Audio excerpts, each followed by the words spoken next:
My husband's best friend's wedding was a complete crap show, and the bride made me wear a wig to hide my hair. Now she's begging for forgiveness in a letter she didn't even deliver herself. Posted by you/remarkably proper. There's a bit of backstory to cover, so apologies for the exposition. My partner Joe, 24M, and I, 24F, have been together for 8 years and married for just under a month, yay. Joe's best friend Seth, 23M, and I have known each other since before Joe and I met. About a year and a half after Joe and I started dating, Seth started seeing Mia, 23F, and the double dates commenced. I've never been a huge fan of Mia since she's the type of person to eat 3/4 of her meal at a restaurant and then complain to the waitstaff until they comp the meal, among other things. In the summer of 2021, Seth bought a house for himself and Mia that needed a lot of work due to prior flooding. My partner and I went out there, and Joe and Seth did some work on the plumbing and subfloor.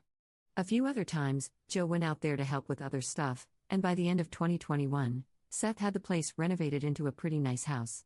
He and Mia invited us and some of our friends from the friend group out there for a New Year's party.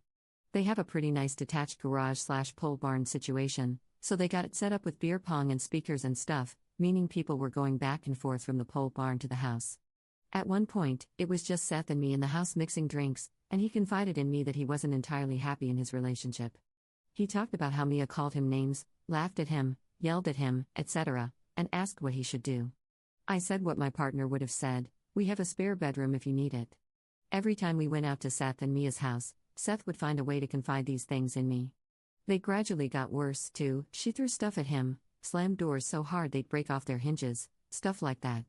Every time, I'd remind him we had a spare bedroom, but I couldn't outright tell him to leave her. It didn't feel like my place to make that call. Don't get me wrong, I definitely told him he deserved better, but I wanted him to connect the dots for himself. In October 2022, while at a Halloween party, Seth showed me a picture of the engagement ring he'd gotten. I don't remember much of the conversation beyond him asking if his proposal plan sounded good. I told him yes, I congratulated him, I did all the things I thought a friend should do. A month later, there were beautiful photos all over Facebook announcing the engagement, and that the wedding date was set for October 2023. In February 2023, Mia asked me to stand as a bridesmaid in her wedding, and I genuinely was shocked. We didn't talk much, even at their house parties. My partner, of course, was asked to be the best man, and he instantly accepted. I didn't know what to say. They'd asked us in front of the rest of the wedding party, and I hadn't been expecting it at all, so I accepted, too. It made me nervous thinking about it, but if that's what they wanted, then I was going to do my damnedest to make this wedding work for them. Despite everything Seth had told me, it wasn't my place to cause a scene about it. In March, Mia asked me to make sure my hair was a normal color for their wedding. It's worth mentioning that at the time my hair was a light lavender-ish color, and I'm no stranger to impulsively dyeing my hair a vibrant color. I told her I'd of course make sure it was a normal color, but she'd have to tell me what color. In all honesty, because my hair is always a different color, the request didn't bother me much beyond lamenting having to grow out whatever color she told me to go. Things really started to hit the fan in August on the bachelorette weekend trip.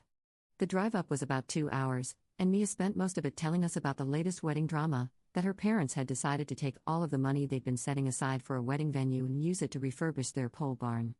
Mia's parents were demanding that Mia and Seth work long hours pouring concrete, putting up walls, and retiling roofs so the wedding could be held there.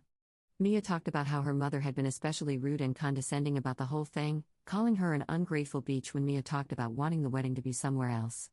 I felt so bad for her, and I felt even worse when Mia's mother, along with 8 of her friends, crashed the bachelorette weekend. We were outnumbered in this Airbnb to the point that I had to sleep on the floor. There were 9 women, all 50 or older, impeding on Mia's bachelorette weekend in the drunk the entire weekend, throwing up into the lake off the paddleboat they crammed all 9 of themselves onto kind of way.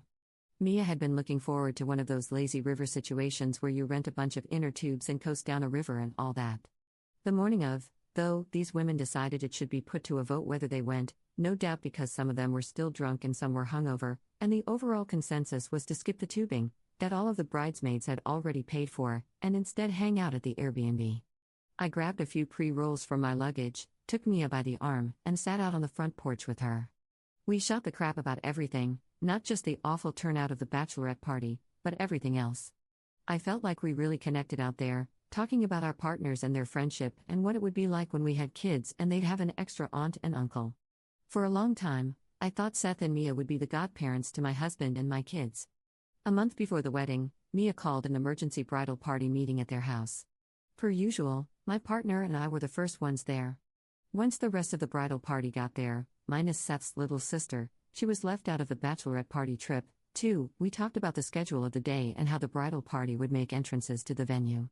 At one point, Mia, who was quite drunk by then, pulled me aside and reminded me about the hair color. My hair at the time was split dyed red and pink.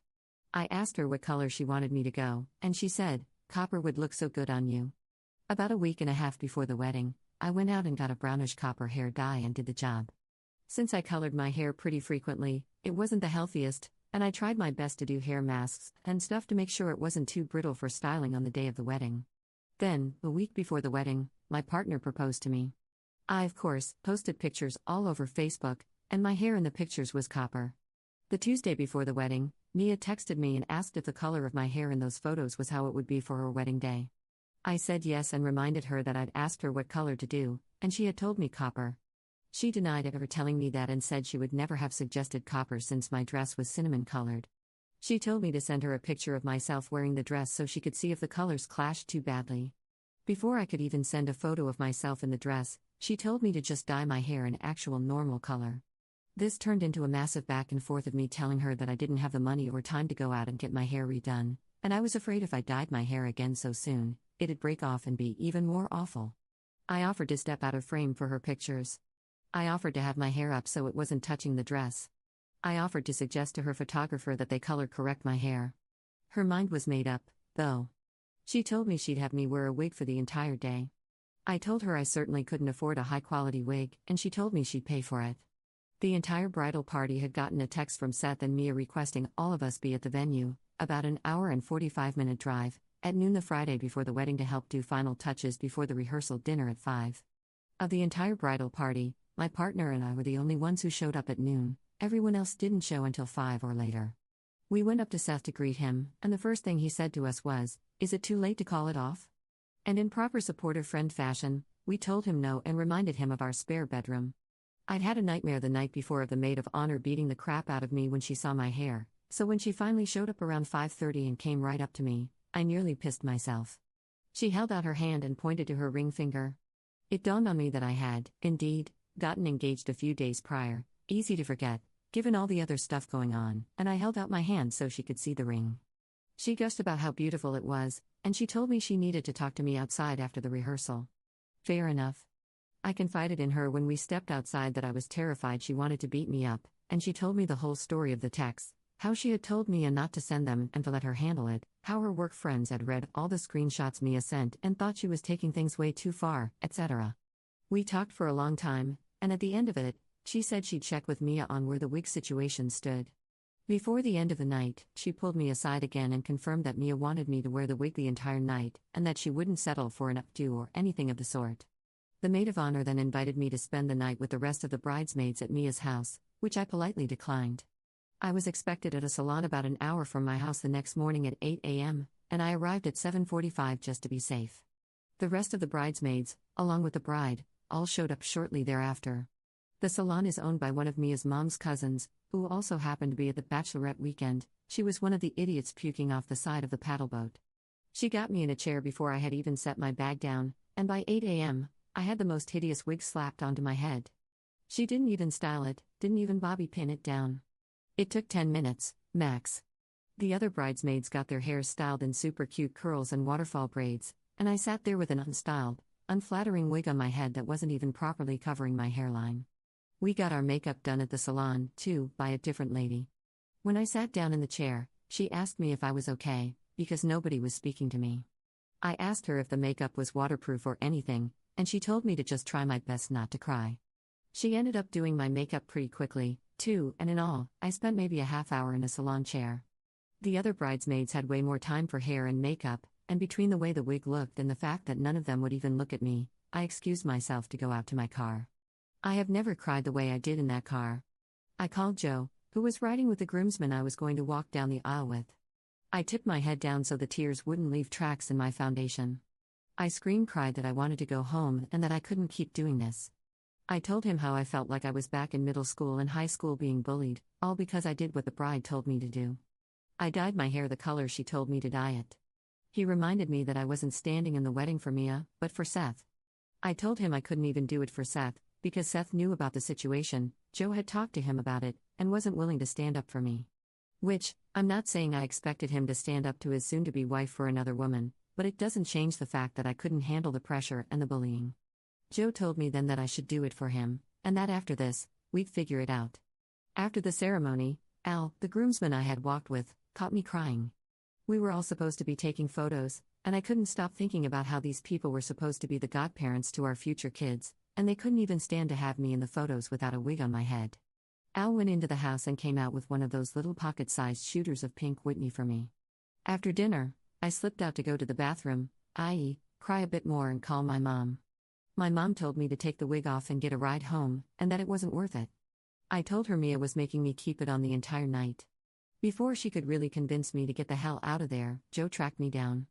He didn't know what to say, he just held me for a while, then told me I had to come back because they were starting speeches. Shortly after the dancing really got going and the sun had fully set, Elle started asking me if it had hurt if he yanked the wig off.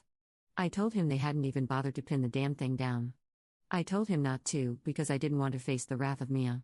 He asked me if I would rather spend the rest of the night miserable, and I shrugged my shoulders and told him to do whatever he wanted. He yanked the wig off and tossed it on one of the empty tables, then told me, if Seth or Mia have any crap to say, you tell them to come say it to me. A few of the wedding guests even came up to me and said that my hair, despite being braided tightly to my head for the wig to lay on top, looked much better like this. In the days following the wedding, Mia started sharing photos to Facebook, but none of them had me in them.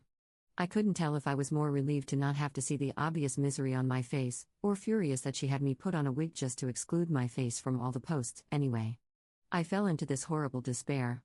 I thought I'd be relieved to be done, but instead, I was left with this gaping feeling. My partner and I had just stood for his best friend, and my close friend, on the most important day of his life, and we had nothing to show for it. There would be no showing our kids' photos from Aunt Mia and Uncle Seth's wedding day, because that wasn't me in the photos. And even if it was, they didn't bother to send us any photos from the day at any point. 2 weeks after Seth and Mia's wedding, we were hosting a Halloween party, partly as a gift to the newlyweds, and partly because they usually hosted Halloween, and we wanted to give them a break. They said they would come, but the night before the party, they canceled on us. As frustrated as I was to be throwing this party for them only for them to cancel, I can't say I wasn't a little relieved. I didn't know how to talk to either of them after that day, and I didn't want to be forced to figure it out quite yet. At the beginning of November, a month and a half after the wedding day, Joe sent Seth and Mia a message in a group chat without me in it. The message reiterated that they are always welcome at our house. We were hosting Friendsgiving at the end of November and had extended the invitation to them, but that we were both incredibly hurt by what went down with the wedding. Joe requested an apology for the hurt I was put through, especially after Mia told me to dye my hair copper, then tried to tell me she never would have said that. Mia responded that I was just mad because I didn't get what I wanted, that we were asinine if we thought she'd see my ugly AF hair and do anything other than throw a wig on my head, and that she wouldn't apologize for something she's not sorry for. The following day, Seth called Joe to apologize. Apparently, he told Mia not to send the message. He told Joe that he thought I also owed Mia an apology for taking the wig off at all.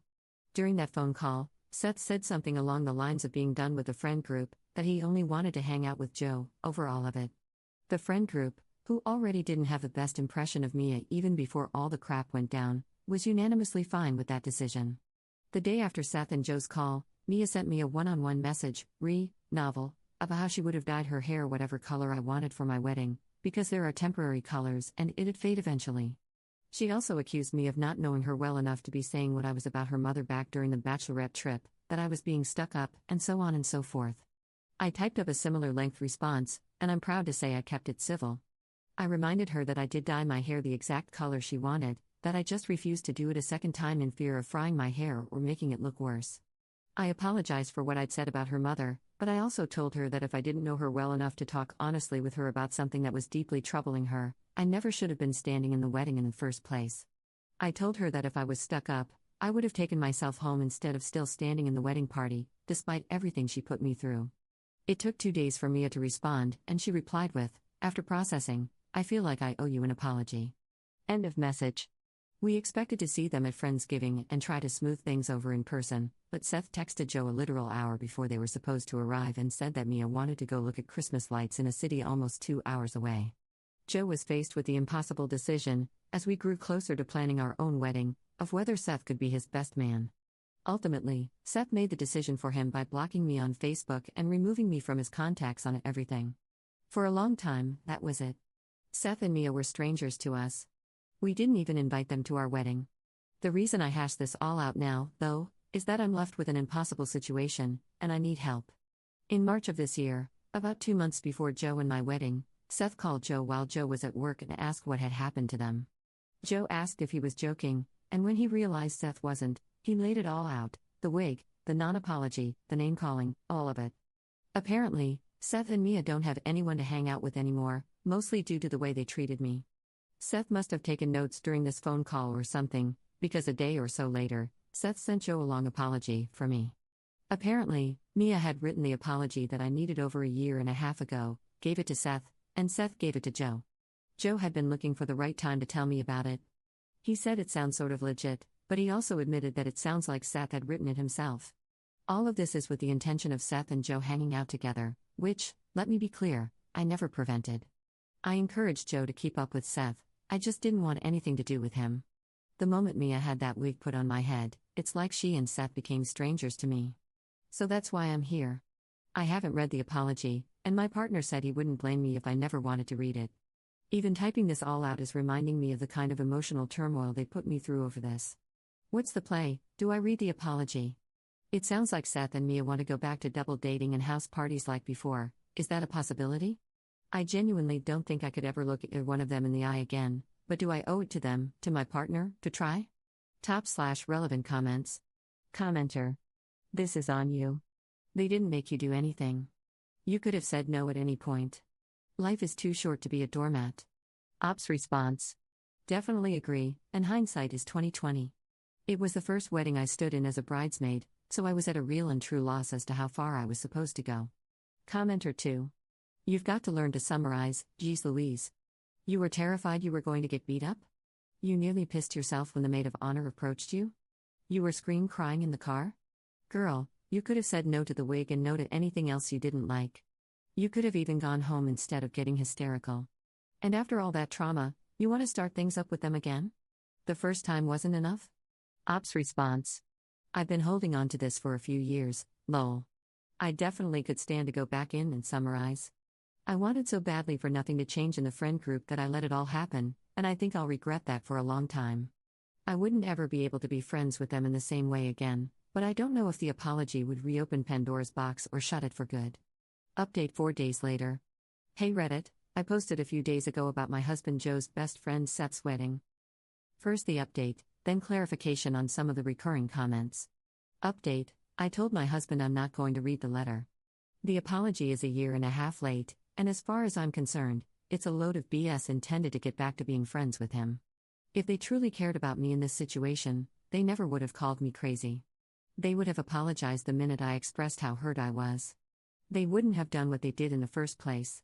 Joe is a huge believer in giving people room to grow and learn from mistakes, which is why he told me about the letter in the first place and didn't just burn it himself. After our talk, he realizes what kind of damage it would do to me to let Seth and Mia back into our lives, even if they have grown and changed. I don't need to be their human empathy test subject. I truly hope they've become better people, but given that they're reaching back out because nobody else will be friends with them, I doubt they truly have.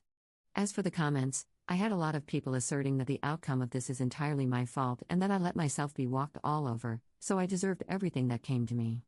While I don't entirely disagree, I do think that even in my long rambling post there's a lot of context missing. To start, Joe and Seth had been best friends for over 10 years at that point. If I caused a scene at Seth's wedding, even if warranted, I feared what it would do to their friendship. The friendship basically ended either way thanks to Seth's wife, but I digress. I wore the wig because I didn't want to rock the boat. I was young and naive and didn't actually think Mia would make me wear a wig until the morning of, when they were slapping a wig on my head and shooing me out of the salon chair. I'd heard from Mia firsthand how much stress she was under due to the wedding and her insane mother, and I thought being a sounding board for her and being there for her would have made her have a change of heart. Instead, I became the target. She couldn't very well bully her mother, so she bullied me instead. There were also a lot of people calling me out about Seth pulling me aside and telling me how unhappy he was, and again, I think you're missing key context. I didn't just tell him we have a spare bedroom for you and leave it at that. I talked at length with him about these things. I told him that he deserved better, that he could come stay with us for as long as he needed to figure things out, that no matter how deep the hole he dug himself felt, we were there to get him out of it. He had a house and pets with Mia. He worked with Mia's dad. She had successfully made herself a part of every piece of his life, and in our conversations, I told Seth that Joe and I could help him detach however he needed. I even told him he was being abused, especially when it came to things being thrown and doors being slammed, but Seth is of the mindset that men can never be the victims of domestic violence. I wonder if that mindset has changed by now. Point is, I said everything but outright telling him to leave Mia. Maybe that's what the comments were getting at, that I should have spelled it out like that. The day before the wedding, Seth asked if it was too late, and Joe and I told him no. We told him he could get in the car and we could drive away with no questions asked. Seth is a grown adult, too, he chose what he did. Lots of people were coming after my husband, as well, and I can't lie, Seth and Mia's wedding definitely did some damage to our relationship. I left that situation feeling like no matter how many times Joe told me I was the most important person in his life, there would always be something, or someone, that could get in the way of that. Things were rocky for a bit. He was apologetic the moment the wedding was over, wishing he'd taken the wig off my head or gone to the salon and picked me up and taken me home. Hindsight is 20/20, I guess. If either of us had known that no matter what, Seth and Mia were going to completely isolate themselves, I wouldn't have worried so much about preserving Joe and Seth's friendship, and neither would he. At the end of it, though, Joe and I have talked it through. We know where our priorities lie. The only reason he'd been advocating for me to read the apology letter was for my own peace of mind and my own closure. He respects my decision to leave the note unread and leave Seth and Mia to be unhappily ever after. Top/relevant comments. Commenter. I'm still upset for you that your partner witnessed you get walked all over and chose to placate other people who should come second to you. You have a big heart, but I hope you stop putting other people's feelings before your own. Commenter 2. That groomsman who took the wig off was the keeper. I won't say that about any other man in this story. Commenter 3. Anyone bashing up and saying it's her fault is being really harsh. These were her close friends, and she was okay with dyeing her hair. It was Mia's terrible behavior that made this mess. I agree Op needed to stand up for herself way more, but I'm not going to blame her for trying to help her friend on her wedding day. I do agree that her husband was being a jerk and not sticking up for her at all. If that were my wife, I would have left the wedding as soon as I saw her crying, not make her go in and listen to speeches.